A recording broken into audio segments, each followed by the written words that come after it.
덕수궁 그 세 번째 이야기, 덕수궁에서 러시아로 통하는 비밀 지하 땅굴. 덕수궁 밖으로 나가서 지금은 저 돌담길 때문에 덕수궁 밖으로 내쳐졌지만 반드시 만나야만 되는 그런 건물을 만납니다. 그게 바로 중명전입니다. 왜냐하면 이 중명전, 우리나라 역사에서 절대 잊어서도 안 되고 잊혀져서도 안 될 그런 역사적 일대 사건이 벌어진 곳이기 때문이죠. 정동극장을 끼고 이 좁은 골목길로 우회전을 합니다. 지금은 이렇게 중명전이 이 안에 있다고 표시가 잘 되어 있는데요. 글쎄요, 그 역사적 엄청난 사건의 무게를 견디지 못하고 마치 이런 좁은 골목길로 자기 몸을 숨긴 것 같은 그런 느낌마저도 듭니다. 고종의 집무실이자 또 서재로도 쓰였다고 하는 이 중명전, 여기가 바로 그 을사늑약이 체결됐던 현장입니다. 중명전입니다. 역시 여기도 밝을 명자를 쓰지 않았죠. 밝게 볼 명자입니다. 맞죠? 무거울 중자, 거듭 중자, 밝게 볼 명자. 그러니까 세상의 이치를 거듭해서 더욱더 잘 보라고, 이 외세 앞에서 진짜 이 세상을 잘 살펴보라고 그렇게 만든 그런 뜻인데요.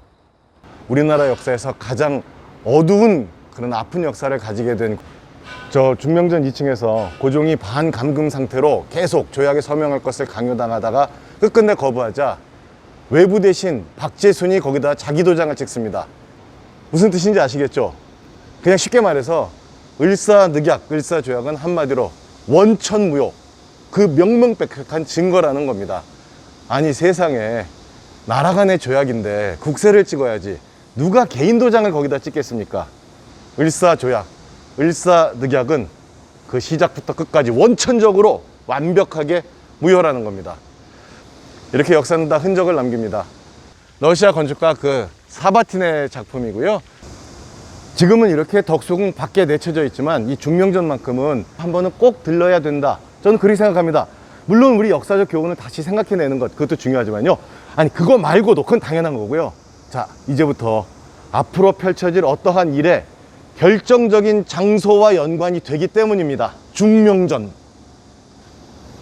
덕수궁 나와서 중명전 지나 바로 정동 MBC 경향신문사 쪽 가는 길에 1896년 이 한반도를 또 이 국제정세를 발칵 뒤집어 놨던 일대 사건이 벌어진 그 현장이 있습니다. 바로 아관, 러시아 공사관이죠.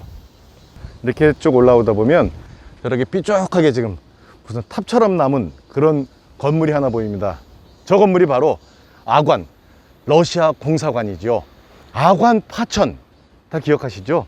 한나라의 황제가 남의 나라로 피신을 한 겁니다. 그것도 무려 1년 동안이요.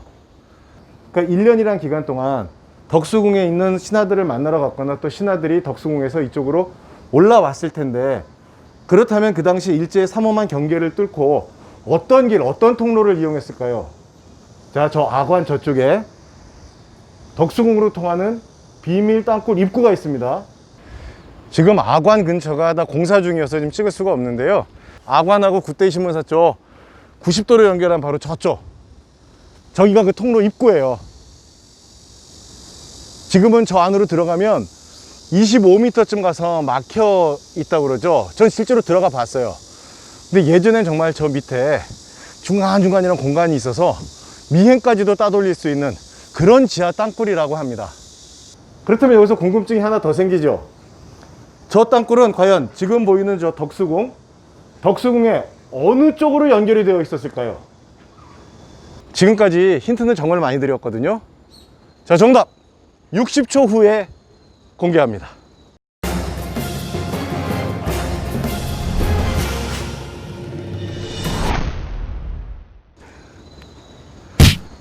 아마도 추정컨대 그곳은 을사늑약이 체결됐던 중명전일 것이라고들 생각을 합니다. 자, 이유는 두 가지가 있습니다.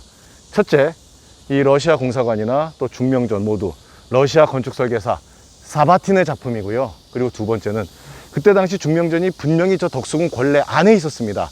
그리고 고종의 집무실이고 서재고 또 외국 사신도 접견했기 때문에 그 당시 고종의 은밀한 비밀 통로의 덕수궁 저쪽 끝은 중명전이었을 거라고 합니다. 이렇게 여행을 다니다 보면 한 시대, 그 시대가 만들어낸 모든 흔적들이 때로는 화려하게, 그리고 또 어떨 때는 가슴 아프게 사무치게 이렇게 다가오면서 그 시대를 알려주는 것 같습니다. 자, 덕수궁. 그냥 스쳐 지나가기에는 덕수궁이가 알고 있는, 또 덕수궁이 이야기하고 싶은 것들이 너무나 많지 않을까, 그런 생각이 듭니다.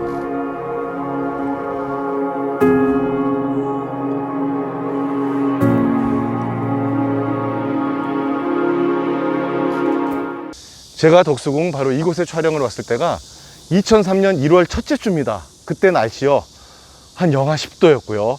발목까지 눈이 쌓일 정도로 폭설이 쏟아졌고, 그리고 그때 시간은 밤 11시에 가까워지고 있었습니다. 야, 근데 정말 대단합니다. 그 추위, 그 혹한 속에서도 우리 학생들이 바로 이것을 추론해서 맞추고 있었다는 겁니다. 정말 지금도 박수를 보내고 싶습니다.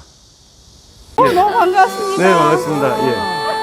꼭 구독해 주셔야 돼요, 오늘. 하신 지 오래되셨어요? 구독할게요. 아, 예, 감사합니다. 땅기. 여러분 빨리 구독, 좋아요, 댓글, 공유해주세요.